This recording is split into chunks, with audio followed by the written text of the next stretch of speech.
Have you ever watched a prodigy, some incredible athlete or musician, and just wondered if they were, I don't know, built differently? We call it talent, right? This mysterious gift that some people just seem to be born with. But what if it's not a gift?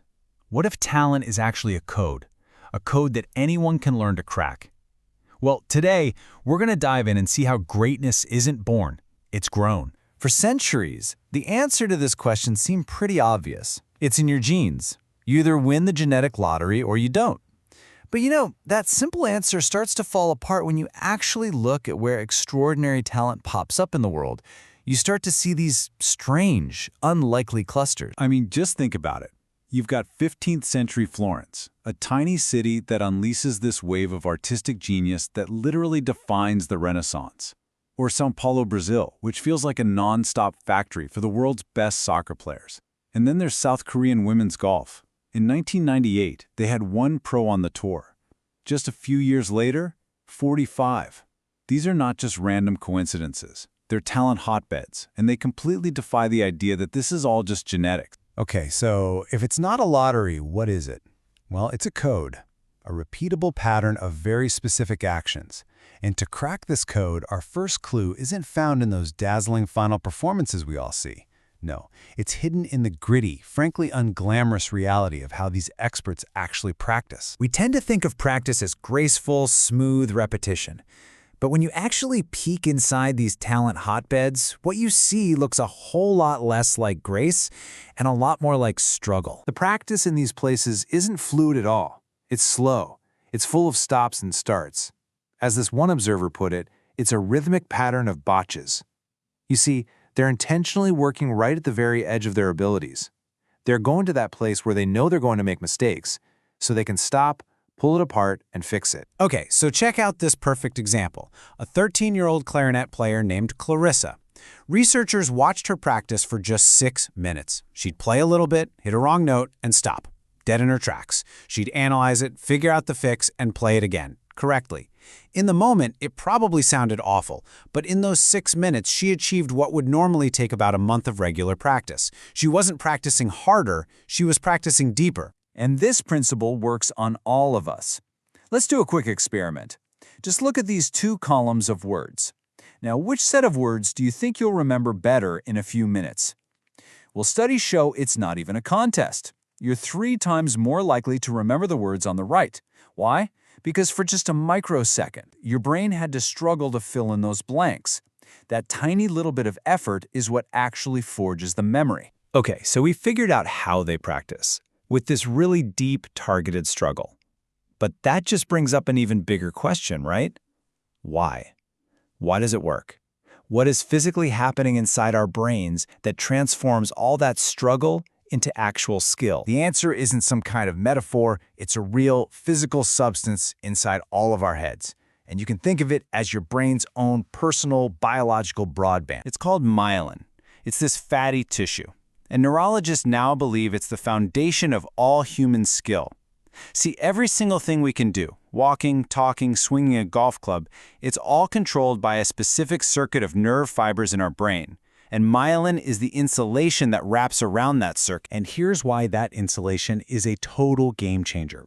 The more you use a skill circuit the right way, the more layers of myelin get wrapped around it. And a well-insulated, well-myelinated circuit isn't just a little bit better, it's up to 3,000 times faster and more precise. That is the difference between having a dial-up modem and a fiber optic cable running inside your brain. So look at how this process perfectly mirrors the deep practice we saw Clarissa doing. You try a skill which fires a specific circuit. You mess up and pay close attention to your mistake, which basically tells your brain, hey, this circuit right here is important. Let's get it right. In response, a special cell comes along and wraps that circuit with a fresh layer of myelin. You repeat that over and over, and you are literally, physically, building skill. This changes everything. It means that struggle isn't some sign of weakness. It's the absolute biological requirement for building skill. There's just no other way. But let's be honest, this kind of deep, focused practice is exhausting. It takes a ton of energy and motivation. So, what lights that fire? And that brings us to the second element of the code, ignition. If deep practice is the engine that builds skill, then ignition is the rocket fuel, that powerful emotional trigger that convinces our brains that all this hard work is absolutely worth it. Let's go back to those South Korean golfers for a second. That whole phenomenon can be traced back to a single moment in 1998 when a rookie named Se-ri Park won a major tournament. She was the very first, and that one victory sent this powerful signal across her entire home country. A signal that said, someone like us can win. That could be you. A decade later, a whole generation, fired up by that one moment, was dominating the sport. That's ignition. So, ignition works by tapping into what we call primal cues. These aren't logical arguments. They're these deep, subconscious signals that just flip a motivational switch in our brain. It's that powerful desire to belong to an elite group, or the feeling that an opportunity is really rare and special, or even a deep sense of loss that lights a fire to succeed. These cues provide the fuel for thousands of hours of practice. All right, so now we've got the biological engine for building skill. That's myelin. And we have the fuel to power it. That's ignition. But even a rocket ship with a full tank of fuel is pretty useless without one last thing, a map. You need guidance. And this is the third and final piece of the code, master coaching. These are the talent whisperers, the people who basically act as a living, breathing GPS for growing myelin. Take the legendary basketball coach John Wooden. When researchers studied his coaching, they expected to hear these big motivational speeches, but what they found was that he almost never spoke for more than 20 seconds at a time. His genius wasn't in hype, it was in delivering thousands of tiny, hyper-specific, information-rich corrections. He was constantly telling his players' brains exactly which circuits to fire and precisely how to fire them. And a huge part of that great coaching comes down to the language you use. This groundbreaking research by Dr. Carol Dweck shows just how critical the type of praise we give is.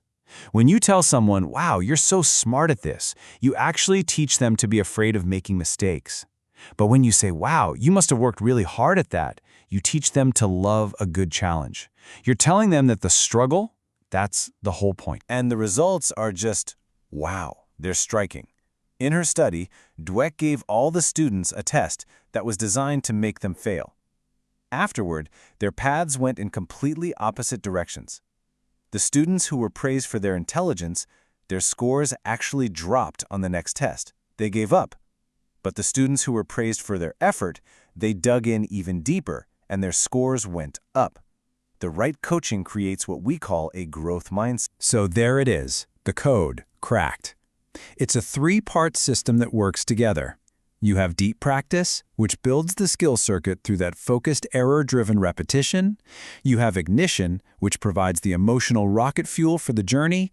And you have master coaching, which acts as the GPS, giving you the targeted feedback you need to guide that growth. And what all this really means is that greatness isn't some gift that you receive. It's a skill that you build. It's not about having good genes. It's about growing good circuits. At a fundamental level, as neurologist Dr. George Bartsoky said, we are all myelin beings. It's how we're built. So the only question left for you is, now that you know the code, what skill will you choose to build? The ability to grow your own talent is there. It's waiting for you. The real question is, who do you want to become?